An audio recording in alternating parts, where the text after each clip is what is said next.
இப்போது ஆச்சி ஜாம் ஒன்று வாங்கினால் இன்னொன்று ஃப்ரீ வழங்கும். மணிச் செய்திகள் இணைந்து வழங்குபவர்கள் அரசன் சோப், ரொம்ப ரொம்ப நல்ல சோப்.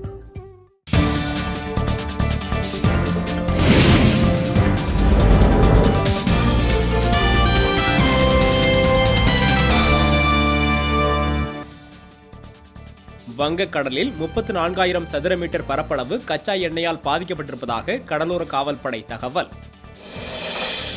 தூத்துக்குடியில் விசாரணைக்கு அழைத்துச் செல்லப்பட்ட இளைஞர் ஒருவர் காவல் நிலையத்தில் உயிரிழப்பு, உறவினர்கள் போராட்டம். ஆந்திராவுக்கு சிறப்பு தகுதி கோரி எதிர்க்கட்சி உறுப்பினர்களின் அமளியால் மக்களவை நாள் முழுவதும் ஒத்திவைப்பு.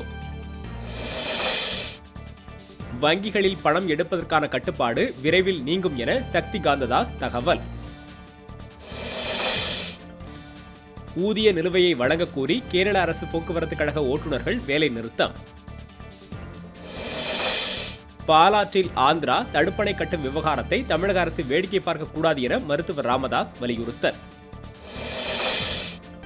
மதுரை அவனியாபுரத்தில் சல்லிக்கட்டு நடத்துவதற்கான ஏற்பாடுகள் தயார், காளைகளை பதிவு செய்யும் பணி தீவிரம்.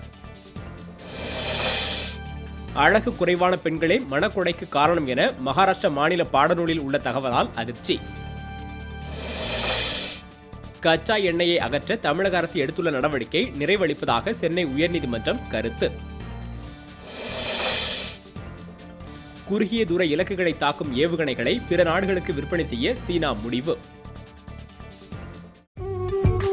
இப்போது ஆச்சி ஜாம் ஒன்று வாங்கினால் இன்னொன்று ஃப்ரீ வழங்கிய மணிச் செய்திகள் இணைந்து வழங்கியவர்கள் அரசன் சோப், ரொம்ப ரொம்ப நல்ல சோப்.